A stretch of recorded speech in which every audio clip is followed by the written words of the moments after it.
Cumprimento a todos com a paz do Senhor. Amém.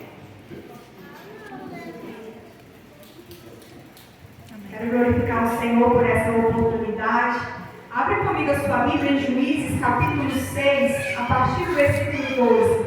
Enquanto você localiza, quero glorificar Deus pela vida do pastor, demais corpo de obreiros por essa oportunidade. Missionário Tiago Quebrante Otávio, evangelista Giovanni, junto com a sua família, prepara um café abençoado ali para a gente. Fomos muito bem recebidos. Deus abençoe grandemente. Juízes no capítulo 6. O versículo 12 diz assim: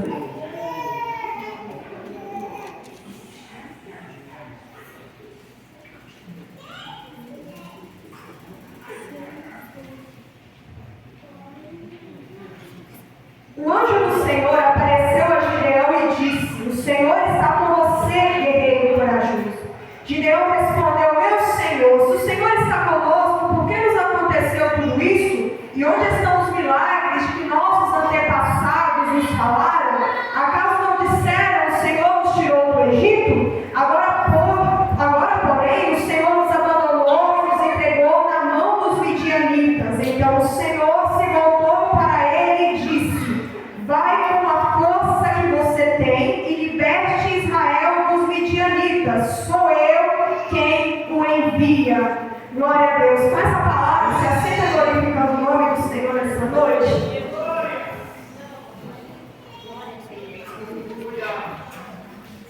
O livro de Juízes vai contextualizar um período na época, na vida de Israel, na vida do povo de Deus, em que o povo vive alguns ciclos de obediência e desobediência, de conversão e de esfriamento espiritual. A palavra juiz aqui não está no sentido atual que a gente conhece, né? Nessa época aqui, o juiz era quem era usado para libertar, governar ou guiar o povo.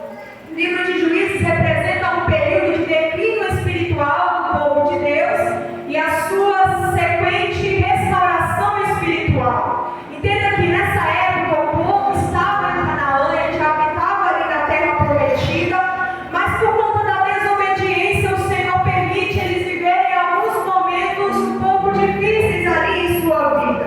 A Bíblia vai representar ali acerca do declínio espiritual de Israel. No capítulo 6 em específico, a gente está vendo uma das tratativas que Deus vai fazer com o povo de Israel. Nesse capítulo aqui, o povo está passando por 7 anos de opressão por parte dos midianitas. Os midianitas eram um povo inimigo, contrário ao povo de Deus, que agora está oprimindo Israel nesse período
Deus.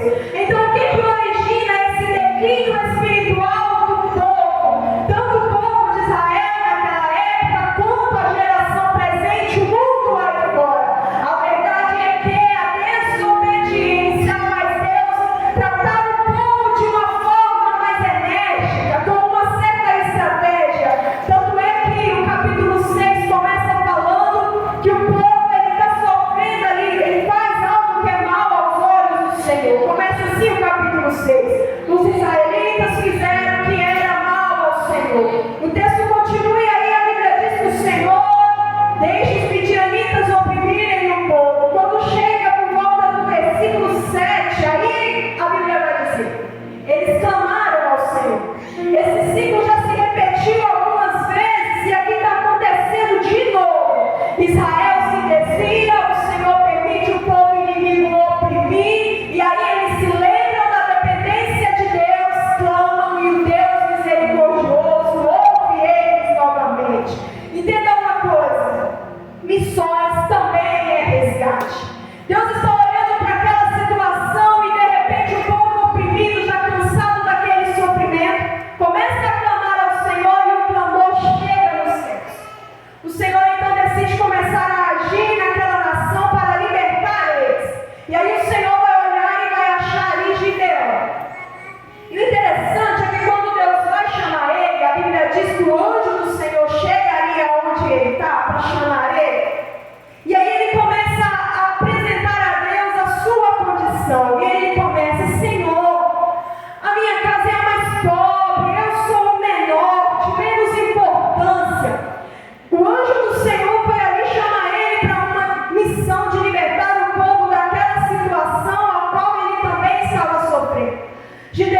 despedir o povo para que eles próprios deem um jeito lá fora. Mas aí o Senhor vai ensinar algo interessante. Tinha um jovem ali com 5 pães e 2 peixinhos. E Jesus vai ensinar um princípio de chamado muito forte aqui nesse contexto. Senhor, questionamento dos discípulos: o que é isso para tanta gente? 5 pães e 2 peixinhos, o que é isso para tanta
que reconhece a dependência de Deus, que ora a Deus e sabe que somente Ele pode responder. E quando Ele responde, glorifica pela misericórdia, porque reconhecemos que Ele é fiel. Ele é misericordioso, Jesus é bom, aleluia. O povo clama. A situação está tão difícil.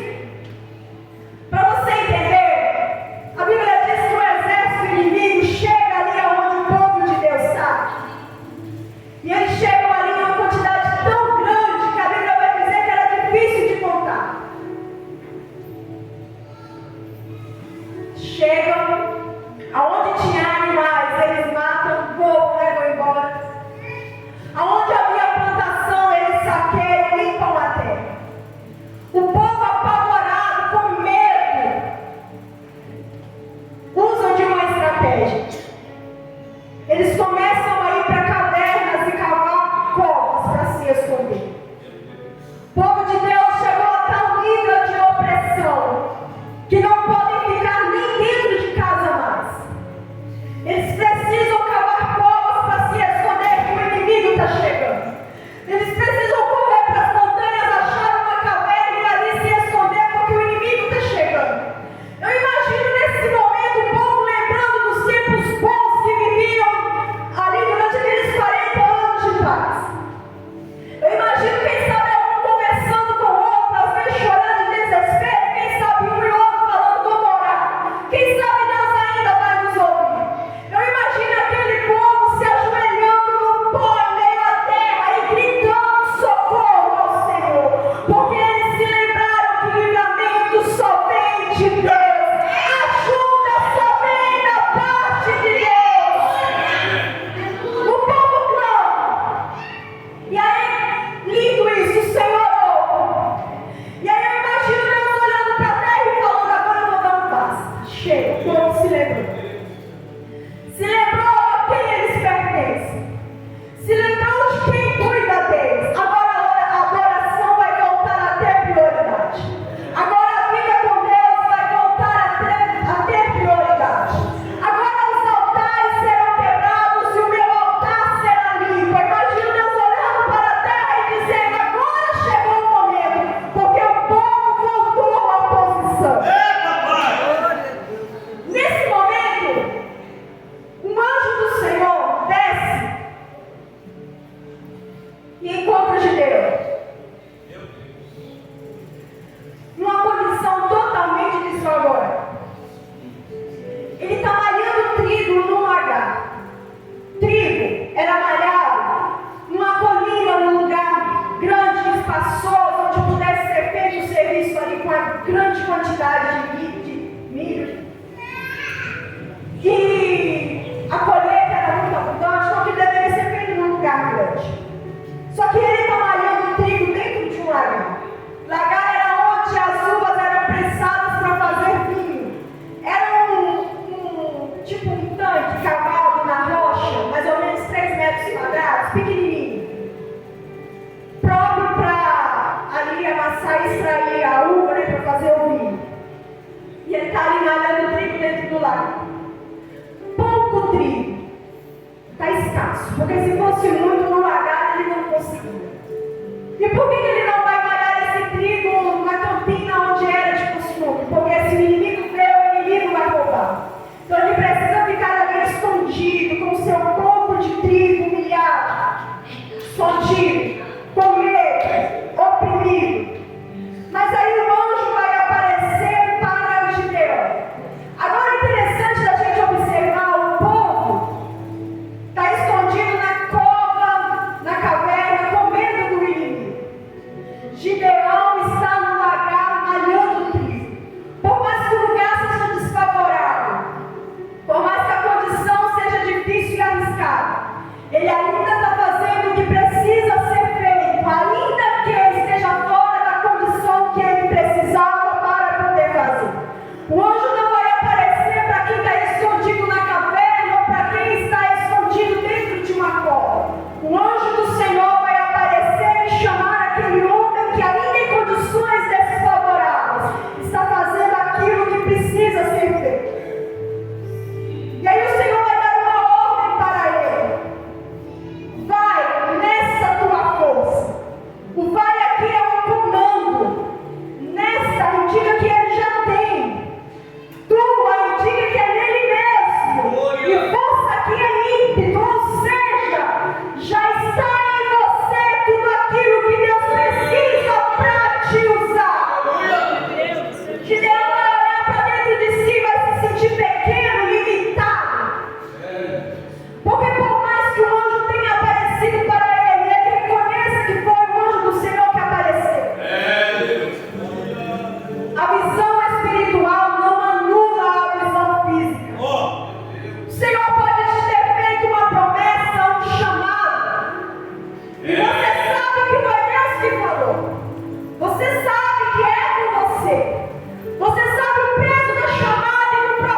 Gideão está oferecendo diante daquele lugar, em cima daquela pedra, daquela rocha. E aquela rocha ali significa Jesus. Ele está colocando em cima daquela rocha um animal, o cabrito que ele matou. E aquele sangue daquele animal ali representando a vida. Significa ali um sacrifício. Quer ser chamado por Deus? A tua vida tem que ser entregue diante do altar do Senhor. É um sacrifício de vida no sentido de você se entregar sem reservas, colocar toda a sua vida diante do altar do Senhor. Entregar a sua vida por completo a Jesus, viver sem reservas. É um sacrifício de entrega diante de Deus. Quem é chamado por Deus não dá para viver com reservas, com limitações. Até aqui eu sirvo Jesus, mas daqui para cá eu vou dar do meu jeito. Até aqui eu obedeço, que eu acho que não tem nada a ver, eu vou seguir outro caminho. Vida de quem tem chamado com Deus é uma vida sacrificial na presença do Senhor. A partir do momento que você é chamado, o teu destino, os teus sonhos, a tua vida não pertence às suas próprias escolhas. Ela agora cai na mão do Senhor para viver e conduzir aonde Ele quiser te mandar. Outra coisa, para quem é chamado por Deus, esse pão sem fermento aqui, quando a Bíblia diz pães ácidos, pães sem fermento, o fermento serve para inchar, para dar aparência, para chamar a atenção em cima de algo assim que só de você olhar já chama a atenção. Só que ele vai oferecer ali diante do anjo do Senhor, ele vai oferecer diante ali de Deus pão sem fermento. O que quer dizer isso? Além de entregar a vida por completo na presença do Senhor, quem tem chamado não pode servir de aparência. Você não pode estar num culto como esse, adorando como crente, vestido como crente, dando glória como crente, só de aparência. O teu coração precisa estar na presença de Deus. O teu amor e a tua adoração precisam ser verdadeiros. O dobrar de joelhos para orar precisa ser verdadeiro. O abrir a boca para glorificar não é porque o irmão do lado está dando glória a Deus ou porque é o pastor pediu. A tua adoração precisa ser sincera, sem hipocrisia, sem fermento, sem aparência. Se fosse para os deuses cananeus, tudo bem, eles não vêm, não ouvem, oferecem o pão com fermento e não vai dar em nada. Mas para o Deus de Israel, não. Porque o Deus de Israel, ele olha o íntimo coração. Ele vê o que o homem não vê, ele chega onde os olhos humanos não conseguem chegar. E aí ele analisa o teu culto, não é por aquilo que você traz, pela forma como você vem. O Senhor analisa a motivação, o coração. E aí não dá para cultuar a Deus com máscaras, não dá para cultuar a Deus com teatro, não dá para cultuar a Deus com ironia, com fingimento. A adoração a Deus, para quem tem chamado, tem que ser uma oração pura, sem aparência.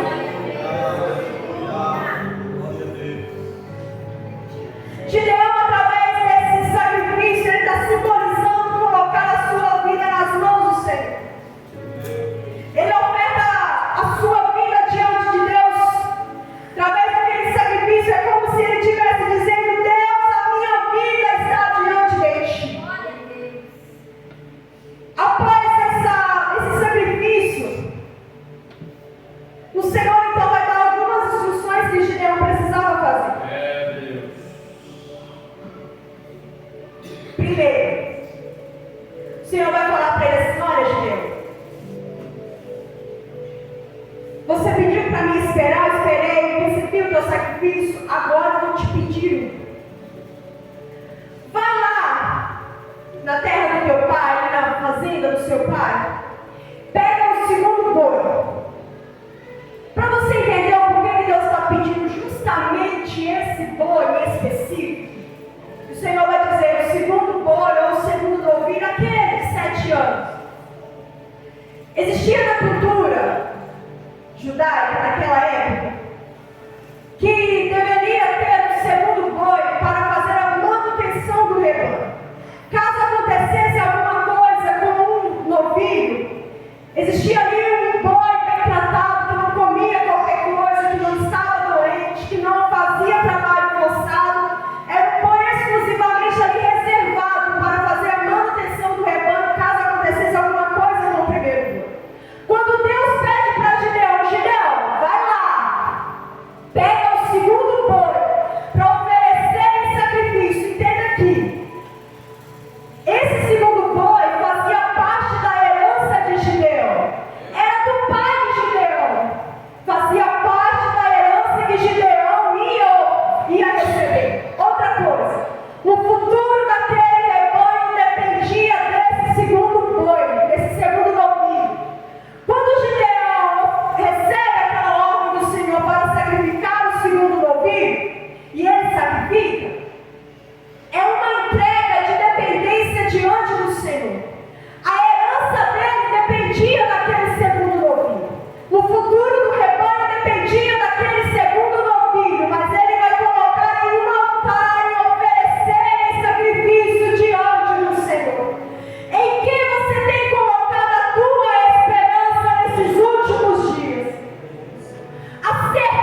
Gideão chama 10 homens para ajudar ele, vai no altar, quebra o altar, mata o segundo boi, coloca ali um poste de azerar como lenha, faz tudo que Deus mandou durante a noite. Porque o povo está numa idolatria tão enraizada que se alguém destruir o altar ali, ainda corre o risco de ser morto.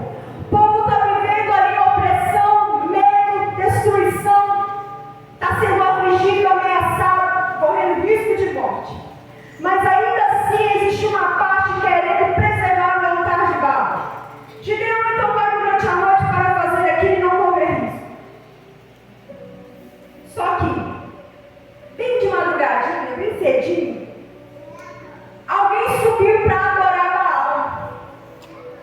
Alguém sacrificou o sono, levantou da cama e foi até o altar para adorar Baal. Só que quando essa pessoa chega lá, vê que o altar está destruído. E aí chama mais alguns para começar uma investigação e descobrir quem foi que quebrou o altar de Baal. E aí eles descobrem que foi Gideão. E aí eles vão na casa de Joás, pai de Gideão, e falam com ele assim: olha, chama o teu filho para fora, porque ele quebrou o altar de Baal e a gente vai ter que acertar conta com ele agora. Vamos fazer alguma coisa com ele, isso não pode ficar impune, não pode ficar desse jeito. Eles querem ali se vingar do que fizeram com Baal. O pai de Gideão vai responder para ele assim: olha, ele quebrou o altar de Baal. Se Baal é realmente Deus, ele que acerte as contas com o meu filho. Aquele povo fica ali envergonhado, aqueles homens que estavam ali, eles vão embora. Talvez ao ler o desenrolar da história, a gente esperava que o pai de Gideão ficasse enfurecido, bravo, afinal ele era sacerdote, matou o segundo novilho do seu rebanho, destruiu ali o altar que pertencia ali a ele. Só que ele vai dar uma resposta para aqueles homens que chama a atenção. Olha, se eles destruíram o altar de Baal, Baal que resolva com ele. E aí a gente identifica que o homem que está preso na idolatria e não tem força de se soltar dela, a característica dele de ter aceitado o que Gideão fez é o cenário de um pai, de um homem que está preso na idolatria e não sabe como sair. Mas glória a Deus que é misericordioso e ao ver a aflição do povo, chama o filho desse homem para quebrar o altar. Deixa eu te dizer uma coisa. Talvez você não veja em si mesmo a característica, o dom, o talento, aquilo que precisa para ser usado. Mas quando o Senhor te chamar, entenda isso. É para responder a oração de quem está preso por correntes espirituais e não tem força para se soltar. Se Gideão se fecha e recusa a ordem do Senhor, o pai dele continuaria adorando Baal, talvez. Eu falo de pessoas acorrentadas por vício, que às vezes sentem vontade de servir a Jesus, de adorar ao Senhor, mas não tem força para vir para aqui. Eu falo de pessoas acorrentadas espiritualmente por demônios e que não conseguem se livrar da opressão para vir adorar a Deus. E aí eu estou olhando para a tua vida para te chamar e você ser usado. A tua vida, o teu chamado, o propósito que Deus tem na tua vida será usado para responder orações de pessoas que clamam por libertação, que clamam pela presença, que clamam por uma solução, que clamam por servir a Deus novamente. Se coloca de pé nessa noite e já vou finalizar. Só que Gideão teve que fazer algumas escolhas. Primeiro, ou ele obedecia a Deus ou ele respeitava a tradição idólatra da sua família. Ele escolheu a obediência a qualquer custo. Às vezes servir a Deus e andar nos caminhos do Senhor vai implicar em ter que abrir mão de algumas coisas. Às vezes vai estar relacionado a ter que enfrentar algumas coisas. Só que depois que Gideão obedece, ele recebe de Deus autoridade para